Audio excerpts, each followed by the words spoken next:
Today we honor Phinehas Richards and his family. I, Phinehas Richards, son of Joseph and Rhoda Richards, was born in the town of Framingham in the county of Middlesex, state of Massachusetts, the 15th of November, 1788, in which state I spent my days in farming and mechanical labors until I embraced the gospel in 1837. With these words, Phinehas Richards began the sketch of his life. When I was about 6 months old, my father moved to Hopkinton, where he lived 22 or 3 years. Working with his father, he learned practical skills that helped in his life as a pioneer. Not only did he become adept at various types of farm labor, but he also became a skillful carpenter, builder, and joiner. Later, like his brothers, he became a botanical physician. This portion of my life I spent in the circle of numerous friends and relatives, subject to parental counsel and instruction, which was after the first order. During this time I spent my days in cultivating the earth and assisting my father, as he was a cordwainer by trade, in doing the most I could. The Richards parents reared their family as devout members of the Congregational Church. Industry, thrift, and honesty were exemplified by the parents and continued as motivating forces in the lives of their sons and daughters. One summer, when Joseph was working away from home, Phinehas and his sister Susan took care of the farm during his absence. As the summer passed, Susan and Phinehas kept a steady hand over the family. In September, Pa wrote that he would like to continue his work on the plantation through the winter. Phinehas replied that everything at home was in good condition, tight as a ship, and by the time the woods had flamed with color and had gone to sleep in their gray coats, the bins on the Holliston farm were bulging with corn, wheat, barley, oats, apples, walnuts, and chestnuts. In the cupboards there were honey and quincy preserves, and in the barn there was hay enough to bulge the roof. Phinehas remembered several accidents in which he had been involved, and attributed his recovery from them to the blessings of the Lord. At the age of about 10, I had a cart loaded with cider run over the small of my back. I was taken home for lost, but in a few days' time I was at play with other children. When about 14 years old, I went 7 miles to drive home a pair of steers my father had purchased. On my way, one turned to go back. In a few rods' chase, I came ahead, and as the horse turned quick, the stirrup gave way, and I fell to the ground and lay there until men came to me from many rods' distance. When I had come to, I passed on home. At the age of about 25, I had been riding on a lumber sleigh with a friend of mine. On returning at night, I rose up in the hind part of the sleigh. The horses suddenly sprang forward. My head struck the frozen ground. Soon after this, I was in company with others finishing off a large house. I went out to look for a board, while there a man in the chamber threw out at the window a piece of green hemlock plank 4 or 5 feet long, and hit me endwise on the head. A man standing by said, "There is a dead man." I withstood the shock without falling, and got a good old motherly friend to bind up my wound, and am here yet. At the age of 19, Phinehas began teaching school in Hopkinton area. The 3 last winters of this part of my life I spent school teaching, which was a source of great pleasure to me and my parents, and a source of gratification to myself.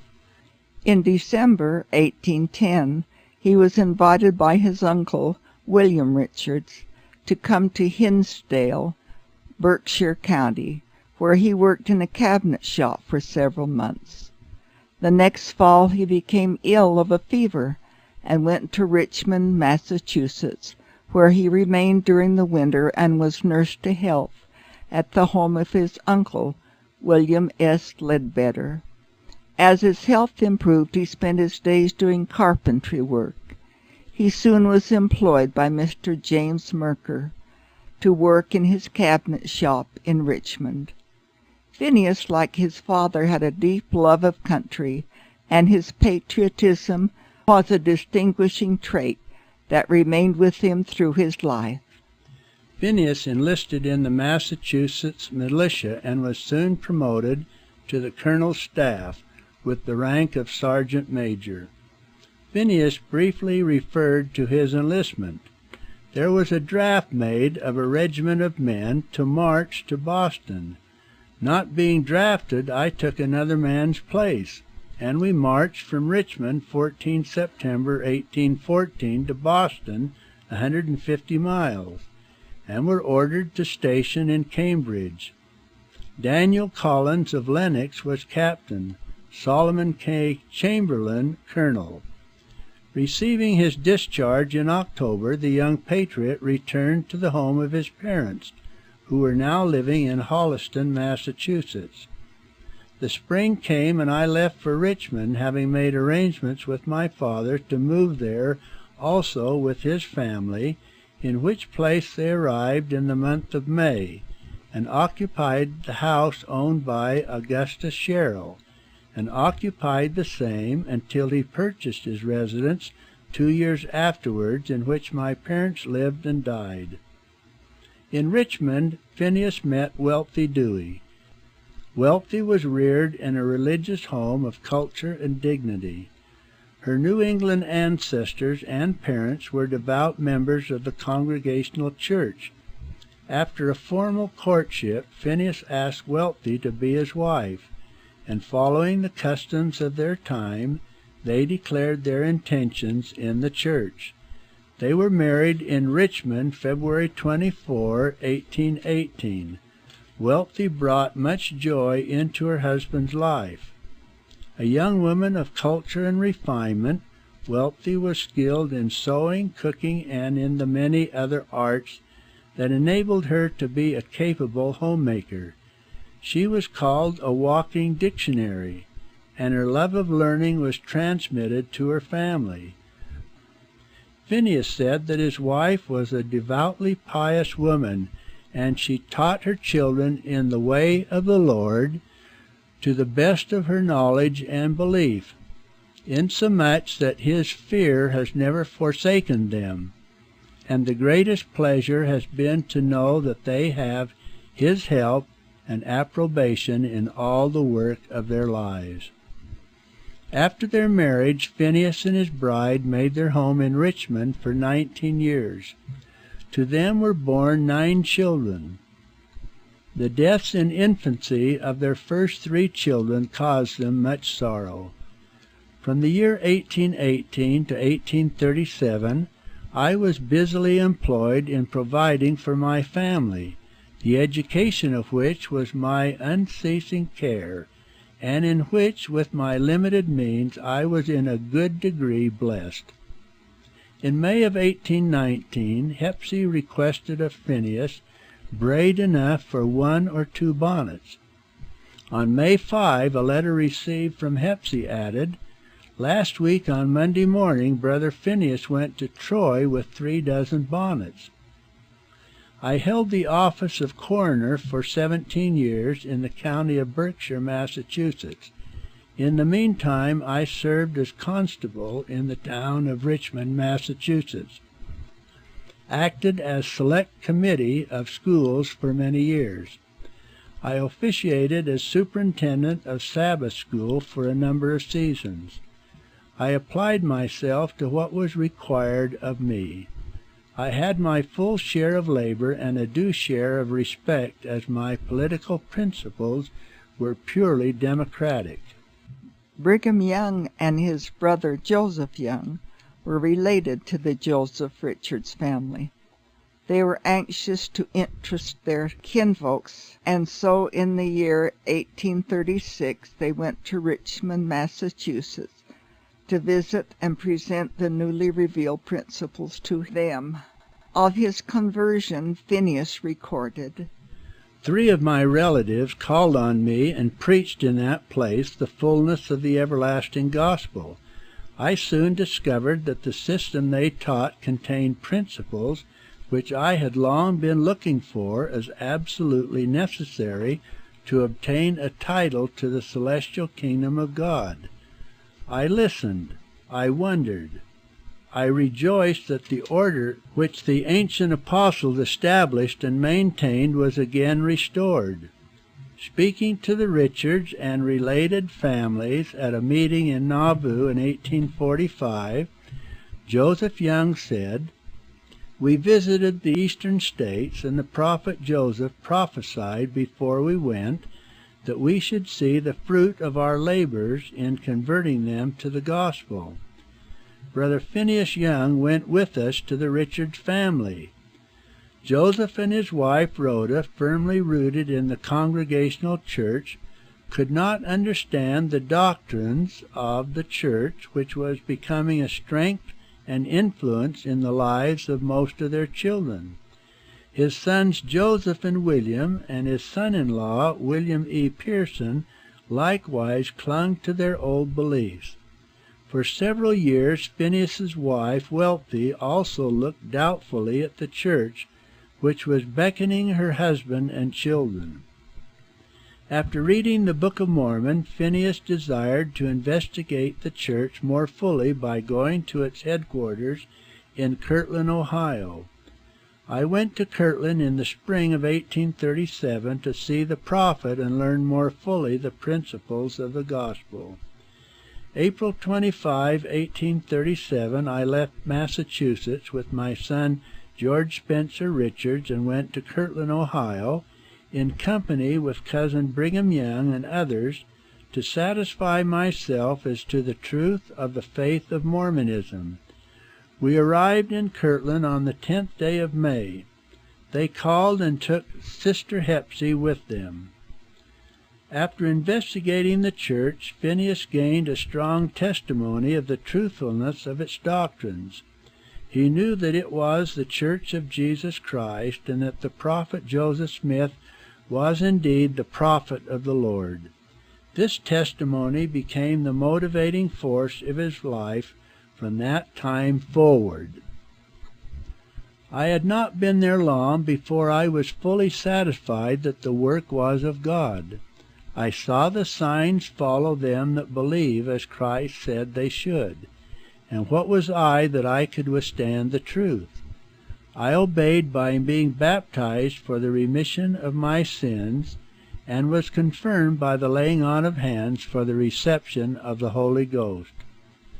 Recalling the event of his baptism into the church at Kirtland, June 12, 1837, he wrote, "On the evening previous to the elders going to England on their first mission, a few friends met at Heber C. Kimball's, and in the evening Brother Willard says to me, 'Are you ready to be baptized?' I said, 'I'm as ready as I ever shall be.' He made it known to the company. The joy like electricity ran through the room. In 5 minutes we were on the way to the water. After the usual ceremonies, I was led into the water by Elder Brigham Young, one of the apostles of the Lamb, and he baptized me. We were favored with a daylight moonshine and zephyrs calm and mild. We then returned to the house with joy and thanksgiving. I was confirmed by Hiram Smith and Don Carlos Smith the 26th of June in the temple of the Lord. I pursued my labors until I was called to the temple on the 27th day of July, 1837, by the presidency of the Elders' Quorum, President Beeman and his counselors, Headlock and Morton. I was then ordained an elder by the aforesaid presidency into said quorum, before whom I preached my first sermon, which apparently was well accepted. On Sabbath, September 3rd, in the temple, Brother Joseph called the meeting to order and explained the business of the day, showing that a reorganization was requisite, and proceeded to the same. The standing authorities were anew acknowledged. The High Council being disorganized, it was formed anew, and I received an appointment in the same. On the 9th of September, 1837, I was ordained a high priest, and set apart as a high counselor by the hands of President Joseph Smith, Jr., Sidney Rigdon, and Joseph Smith, Sr., the patriarch. And then on motion of John P. Green, I was made clerk of said council. I discharged those duties according to the grace of God given me, and my fellow laborers appeared to be satisfied. The prophet Joseph Smith wrote, November 2, 1837, "The church in Kirtland voted to sanction the appointment of Brother Phinehas Richards and Reuben Hedlock to transact business for the church in procuring means to translate and print the records taken from the catacombs of Egypt, then in the temple." Phinehas commented on this assignment in a letter to his brother Willard, who was in Preston, England. "I shall spend the winter in Massachusetts, making arrangements for printing those records in the temple, and also the new translation of the Bible." Phinehas anticipated discontinuing his church work in Kirtland for the winter and returning to it the next spring. Being about to leave for the winter, I nominated Thomas Burdick to take my place on the council until my return, and Harold Redfield as clerk. Phinehas left Kirtland on November 16, 1837. He traveled to Palmyra, on to Syracuse and Utica, then by train to Albany, by stage to New Lebanon, and by foot to Richmond. Upon his arrival home, he said, "I found my family in good health." Having been set apart for missionary work while in Kirtland, he left Richmond January 24, 1838, to visit his relatives and others. For a month he traveled to various places in Massachusetts, Connecticut, and New York, trying to instill in his relatives a thirst for the gospel and to strengthen members in branches throughout the area. It was a source of sorrow to Phinehas that his parents did not accept the gospel. On this day, June 2, 1838, I baptized Rhoda Richards and Nancy Pearson near my father's door, but he abode in his home. June 3, 1838, I baptized Franklin D. Richards at Richmond in Mill Creek in William Ledbetter's pasture. He also baptized his nieces Eliza Ann and Amelia Pearson and his nephew Edwin D. Pearson during this period. To my dear Welty, I hasten to let you know of the affairs at Far West respecting the horrid massacre of the saints by the more than brutal ferocity of the Missourians. Tuesday, October 30th, news came in that a mob had fallen on the brethren at Haun's Mill, about 18 miles from here. They killed 15 on the ground. 3 more have died of their wounds since. Several more are severely wounded. Among the killed was Brother Phinehas Richards' son, George Spencer Richards, that was about 15 years of age. My prayer to God, my Heavenly Father, is that the time may soon come when the earth will be cleansed from sin and wickedness, and peace and harmony abound universally. April 17, 1840, at Richmond, Massachusetts, I baptized Mariah W. Richards, Levi Pearson, Susan Pearson, Joseph W. Richards, and Henry P. Richards. On the 19th, I took them to West Stockbridge, where the saints were assembled to be confirmed, after which the branch was organized by Brother James Burnham and myself, called the Union Branch of West Stockbridge and Richmond, consisting of 30 members. On July 23, 1840, Phinehas was again in the mission field, on what he termed his second tour, which began in Toland. After preaching in many localities, he returned to his home September 10, 1841. Checking briefly on the welfare of his family, he commenced his third mission, leaving for Mansfield on September 25th. I visited New London, Connecticut, and found the saints there in good spirits, and by request and vote of the branch I ordained an elder. I passed on to New York and spent a few weeks there and in its vicinity. I went to New Jersey, where I found a number of the saints. I organized a branch and ordained an elder to preside over them. I went to New York. I visited the saints at Sing Sing. I returned to Richmond again and remained there until part of summer, when I went to Toland, Connecticut, about 60 miles from my home. I went to Mansfield, where elders had been 2 years before, and found some believing. I baptized 2 the next day. I soon found 5 more and baptized them, one of which had a wife who had been bedridden for 9 years. Her feet and legs had no feeling in them. I administered to her. In about 3 hours they came to their natural feeling. About 4 days after I called, and 3 of the men I had baptized were present. We got her up into the rocking chair, and 3 men carried her to the water. I led her into the water with the help of her husband. I baptized her, and she walked out of the water with firm steps, sat in the chair till I got ready. I then told her to take her husband's arm and walk to the house. She did so, changed her clothes, and went about her work, and continued well for years. In 1841 he was a missionary in New York, Connecticut, and Vermont. Remained with them until the fall of 1842, when I left for the state of New York.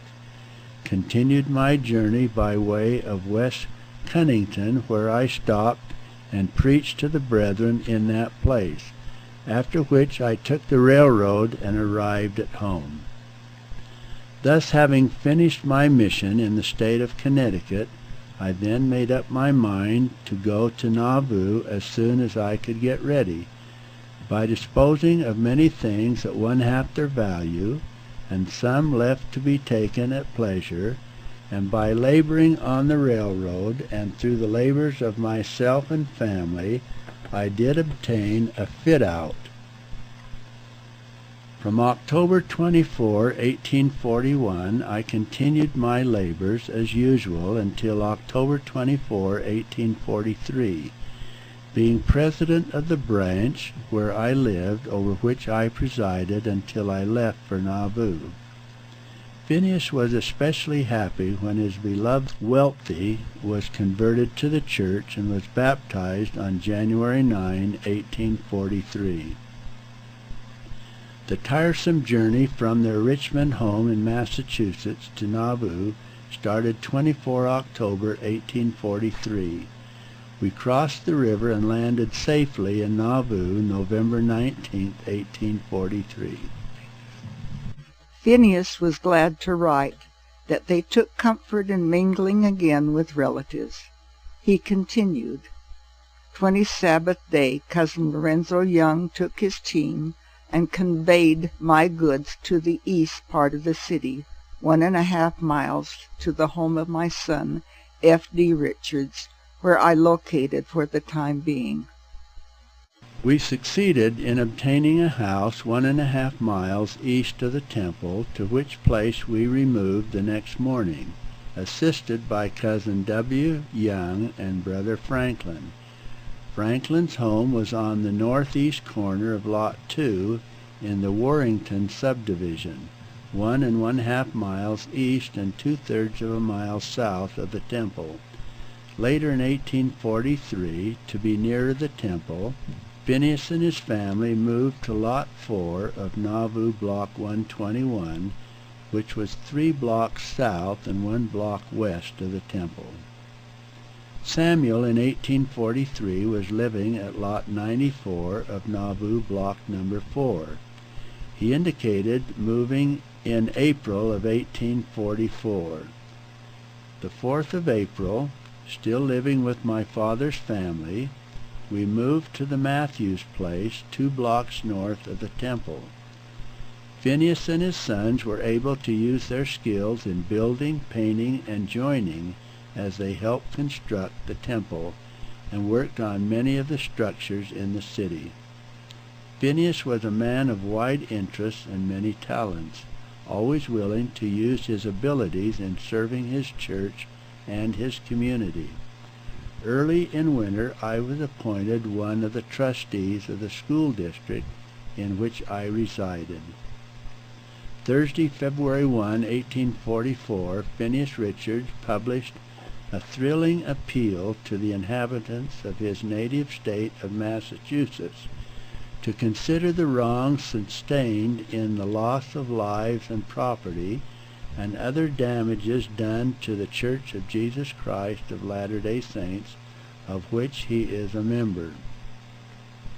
Phinehas briefly recorded his appointment to the High Council of the Church, November 23, 1844. Was this day chosen a High Counselor in place of Ezra T. Benson, who was sent on a mission to the States. In the spring of 1844, Phinehas was appointed a member of the City Council. I continued my labors as best I could until April 29, when at a special session of the City Council I was appointed a counselor to take the place of Heber C. Kimball, who was then preparing for a mission to England. I took the oath of office May 4. Having been appointed a member of the City Council at a special session April 29, did this day qualify and took a seat in the same, June 8. Phinehas and other members of the City Council were involved when the church was under criticism from the Nauvoo Expositor, which was publishing slanderous untruths about the church. Being concerned that the publication would arouse more ill will against the church and result in the repeal of the Nauvoo Charter, the City Council recommended that the publication be considered a public nuisance. In a meeting of the City Council of June 10, 1844, in which statements from the Nauvoo Expositor were read, the destruction of the press was considered. After the destruction of the press, anti-Mormon feeling increased, and Hiram Smith, a member of the council, became the target of part of the attack. Among those coming to his defense were Phinehas and Levi. In June of 1844, Phinehas recorded his appointment as a member of the cavalry cohort of the Nauvoo Legion. In this month I was appointed by Lieutenant General Joseph Smith, Jr. to be a member of his Life Guard with the rank of Captain of Cavalry. I mounted my horse and rode daily with him until the Legion was dismissed, and he surrendered himself to the murderous clan to save the lives of his friends by a Carthage mobocratic massacre, June 27, 1844. Following the assassination of the prophet, the church leaders and the city council continued to protect the saints and to work for peaceful relations between the persecuted citizens of Nauvoo and the anti-Mormon mobs of Illinois. September 13, 1844, was chosen as clerk to the Big Field Company and to perform the duties of clerk to said company.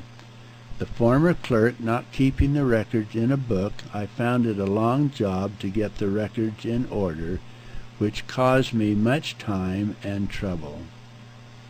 About this time, December 10, 1844, a meeting was called to consult upon measures to organize the different branches of mechanics as well as agriculture.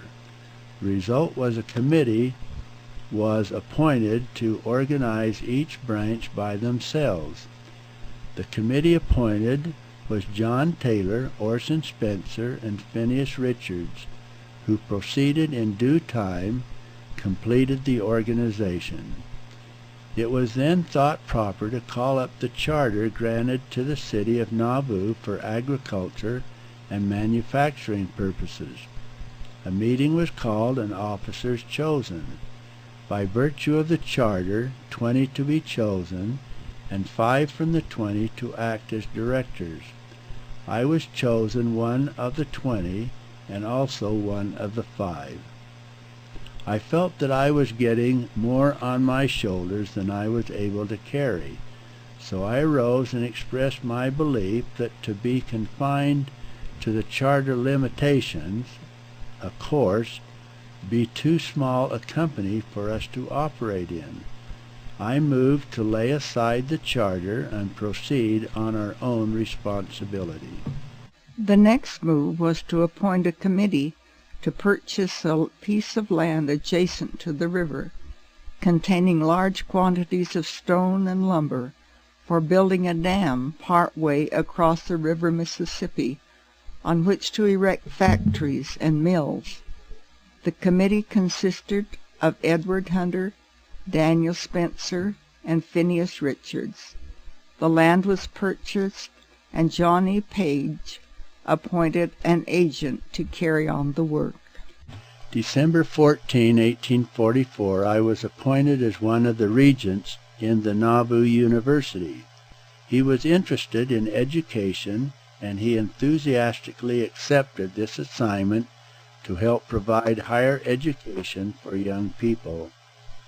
Phinehas took the lead in organizing and then presiding over a meeting of relatives held in Nauvoo January 8, 1845. This was the first such meeting for family organizations held in the church. Invited to be present were the descendants of Ebenezer Goddard and Sybil Brigham Goddard, early residents of New England. Closely related families present were Richards, Young, and Haven families. Others present were the guests John Taylor, Heber C. Kimball, John Smith, and the mother of the prophet Joseph Smith. One reason for calling the meeting was to encourage family members to be looking forward to temple ordinances for their departed ancestors. January 19, 1845, I was appointed policeman for the city of Nauvoo and took the oath accordingly.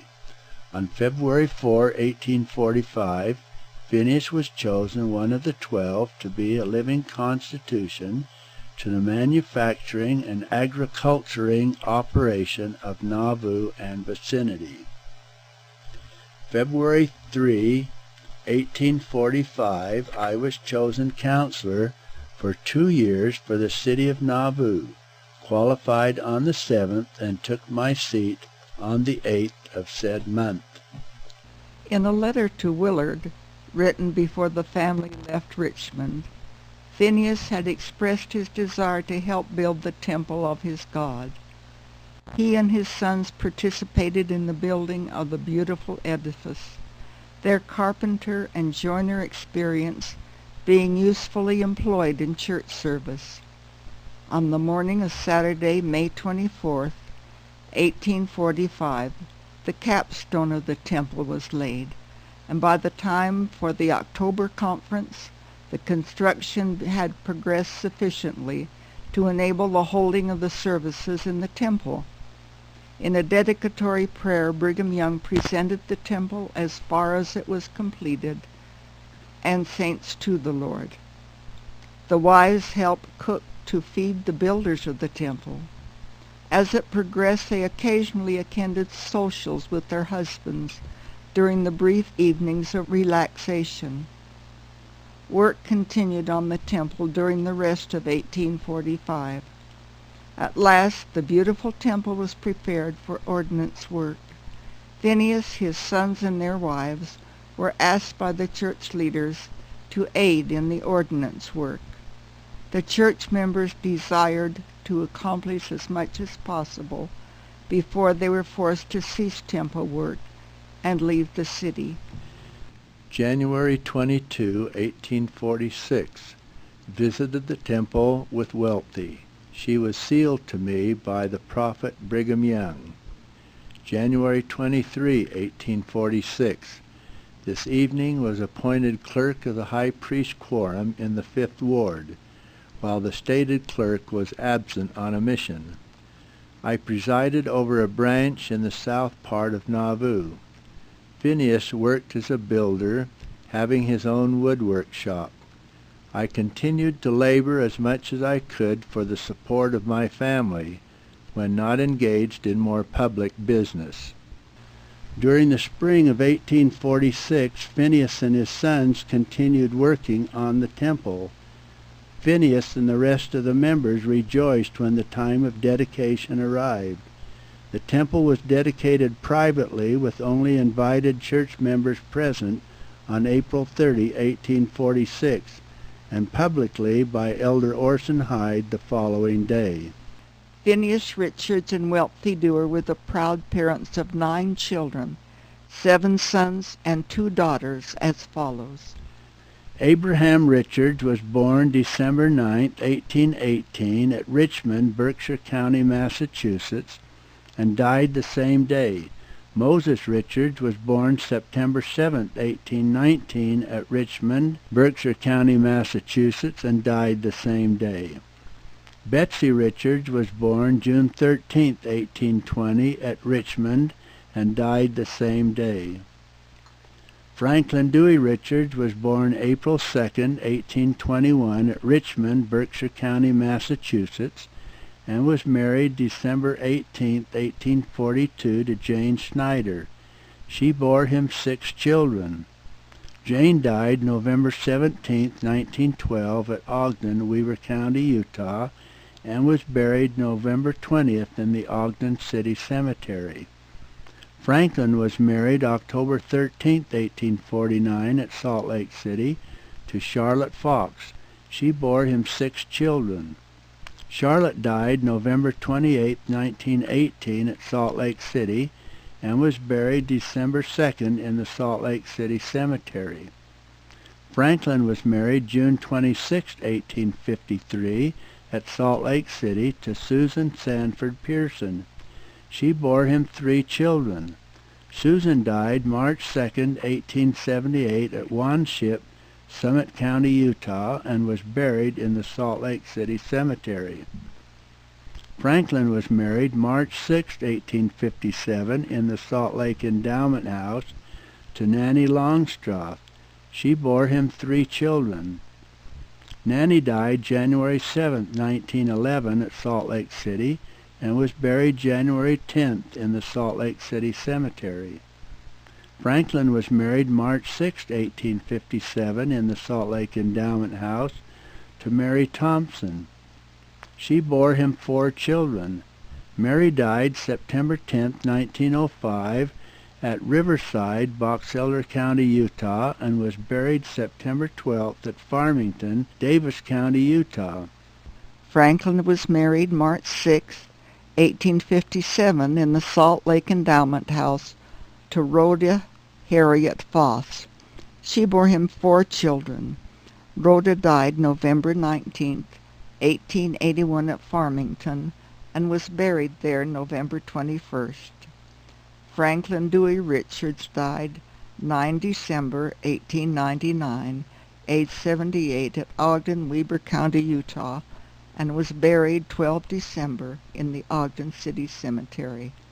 George Spencer Richards was born January 8, 1823, at Richmond, Berkshire County, Massachusetts, and was killed at Hans Mill, Caldwell County, Missouri, October 30, 1838, age 15. Samuel Whitney Richards was born August 9, 1824, at Richmond, Berkshire County, Massachusetts, and was married January 29, 1846, at Nauvoo, Hancock County, Illinois, to Mary Parker. She bore him 6 children. Mary died June 3, 1860, at Salt Lake City, and was buried in the Salt Lake City Cemetery. Samuel was married February 14, 1855, in the President's office at Salt Lake City to Mary Ann Parker. She bore him 10 children. Mary Ann died December 20, 1914, at Salt Lake City, and was buried December 23 in the Salt Lake City Cemetery. Wealthy Mariah Richards was born June 17, 1827, at Richmond, Berkshire County, Massachusetts, and was married December 10, 1844, at Nauvoo, Hancock County, Illinois, to Walter Eli Wilcox. She bore him 9 children. He died May 8, 1919, at Salt Lake City, and was buried May 11th in the Salt Lake City Cemetery. Wealthy Mariah died January 13, 1909, at Salt Lake City, and was buried January 17th in the Salt Lake City Cemetery. Joseph William Richards was born May 25, 1829, at Richmond, Berkshire County, Massachusetts, and died November 19, 1846, at Pueblo, County, New Mexico, as part of the Mormon Battalion. He was buried near the banks of the Arkansas River at Pueblo. Henry Phinehas Richards was born November 30, 1831, at Richmond, Berkshire County, Massachusetts, and was married December 30, 1852, at Salt Lake City, to Minerva Margaret Amanda Empey. She bore him 8 children. She died December 26, 1909, at Salt Lake City, and was buried in the Salt Lake City Cemetery. Henry Phinehas died October 29, 1912, at Salt Lake City, age 80, and was buried October 31st in the Salt Lake City Cemetery. Total known posterity of Phinehas Richards as of 19 August 1994. 9 children, 75 grandchildren, 322 great-grandchildren, 892 second-great-grandchildren, 2,110 third-great-grandchildren, 1,169 fourth-great-grandchildren, 119 fifth-great-grandchildren, for a total posterity of 4,696. There were 2,201 total spouses of children, grandchildren, etc., making a total posterity including spouses of 6,897. As descendants of these fine and faithful people, let us remember their strong, wonderful qualities and try to live our lives to make them proud of us.